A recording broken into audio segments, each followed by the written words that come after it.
Listen, 72% of Gen Z workers, the largest generation in the workforce, are saying that they would rather stay an individual contributor than becoming a manager. And leadership is treating this like it's a Gen Z problem, but I'm here to tell you it is not. Before you close the video and you go back to getting frustrated with me and with your 24-year-old employees, I want you to just stay with me for a minute, okay? Because I've been in leadership development for a long time, and I have worked with new leaders, seasoned leaders, executives across multiple industries. And what I'm about to tell you is not a defense of the Gen Zers. And by the way, it's not a criticism of your generation, my generation either. Okay, so what's happening? It's the truth about what happens when leadership stops being a position that you want, that it's worth wanting. And right now, a lot of leaders are literally saying it's not worth wanting it.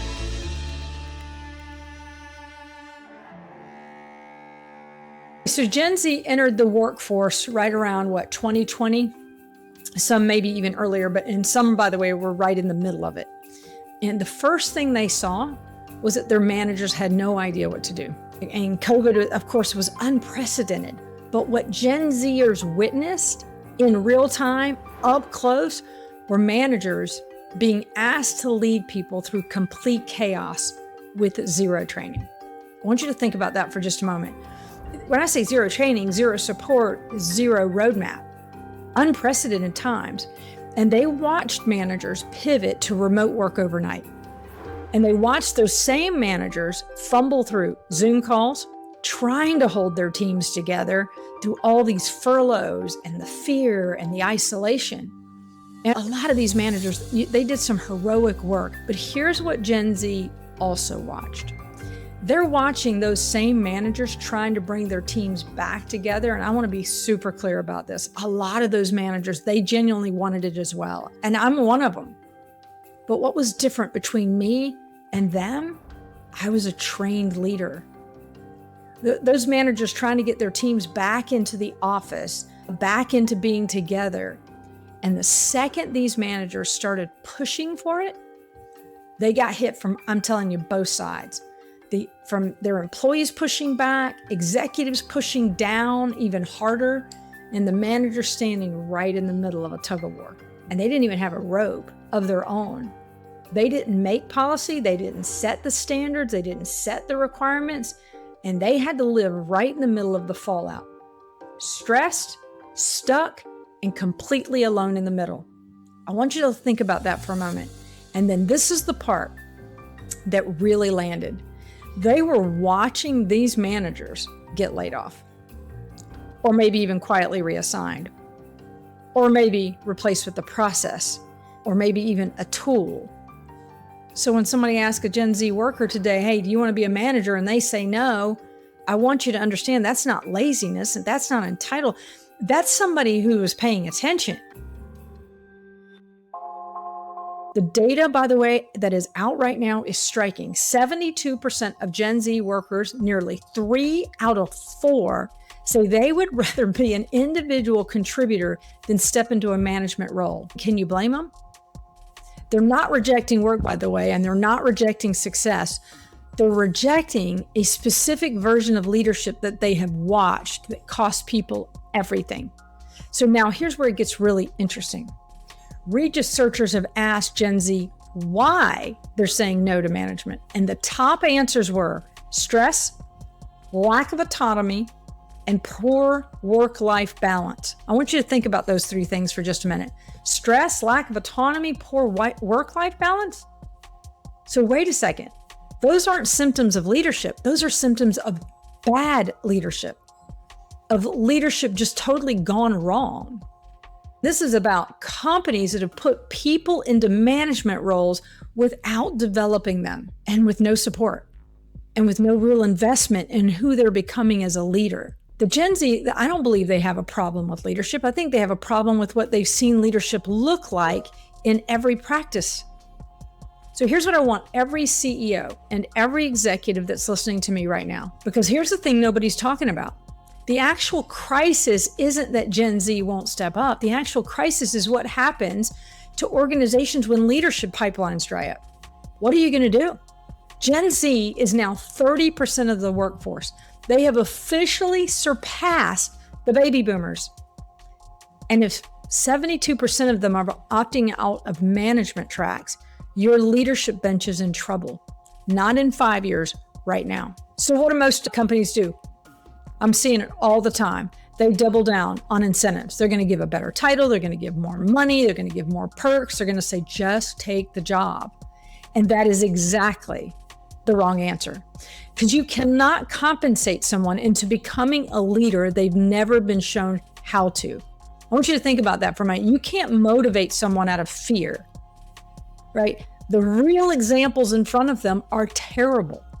The organizations that are going to win the next decade of talent are the ones that change what leadership looks like from the inside. Not what they advertise, not what they have on the wall, but what it actually is. And here's what I've learned after decades of developing leaders.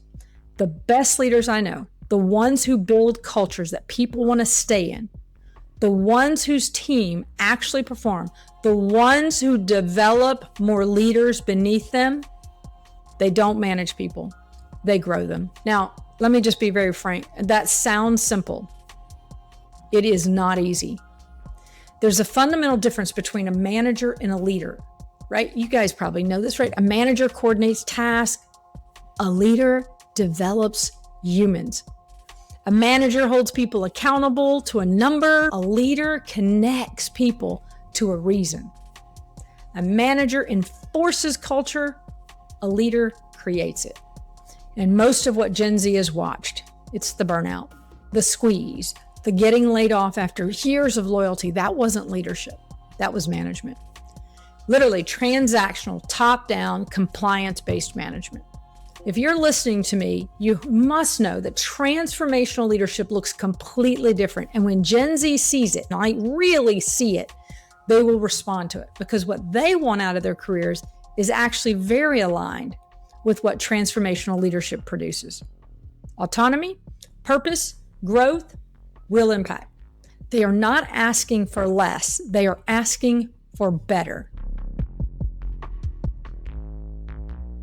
So if you're a leader watching this and you're worried about your pipeline, you're worried about who's going to step up, worried about what happens when your experienced leaders retire, here's where to start. All right, number one, make leadership visible as service, not status. Okay, because I'm going to tell you, the Gen Zs, they know authenticity. They are so tuned in on it. And if the only version of leadership they see is power, control, and ego, they're going to opt out fast. When they see leaders who genuinely put their people first, they will respond to it. When they watch someone in authority take a hit so their team doesn't have to, that changes everything. I am telling you, you want it to be that visible, that intentional. Don't just talk about servant leadership, show it publicly. Second, I want you to give real authority before the title. And this is something that happened to me early, and I learned it very fast because the biggest mistake organizations make is waiting till someone has a title to give them meaningful responsibility. You don't want to do that. You want to find your emerging leaders right now, the people who are already influencing others. They don't have the title yet, but they're already solving problems. They're already thinking about the team and not just themselves. Start giving them real stakes, real decisions, real ownership, because they are acting as a leader and they need to experience leadership before they're asked to commit to it. Let them. All right. The third, model what sustainable leadership actually looks like. This one matters, by the way, more than any program you're ever going to put into place. I am here to tell you, if you are a leader and you're burning out and you're grinding and you're running on empty and you're wearing the badge of honor, trust me, I've been there, and you're showing every Gen Z person that's watching you exactly what leadership is costing you. Listen, sustainable leadership isn't soft, okay? It's strategic. You cannot pour from an empty cup, and you cannot develop other leaders if you're falling apart. You cannot inspire them, that next generation of leaders, if you're the example and they see that this is destroying you. You got to take care of yourself, not as a luxury, but as a leadership practice. I've said it before and I'm going to keep saying it. The next generation of leaders is watching you right now. Not your mission statement, not your LinkedIn post, You. How you handle pressure, how you treat people when results are down, how you show up when it's hard. 72% of Gen Z say they don't want your management job. And my challenge to you is this: don't convince them to take the title. Give them a reason to want that privilege and that responsibility. Build the kind of leadership culture that people lean toward, not away from. You want to develop them before you need them and show them what it looks like to lead with purpose, with integrity, and with real care. Do that, and I promise you, your pipeline will solve itself. And that's what transformational leadership does. And that's what it always has done. If this resonated with you, I want to hear from you. Drop a comment below. Listen, what's one thing you'd wish you'd been shown about leadership before you stepped into the first role? And I promise you, I will read all of them. And if you're working on building a stronger leadership culture in your organization, that is exactly what we do at XINNIX. The link's below. Hey, thanks for being here, and I'll see you in the next one.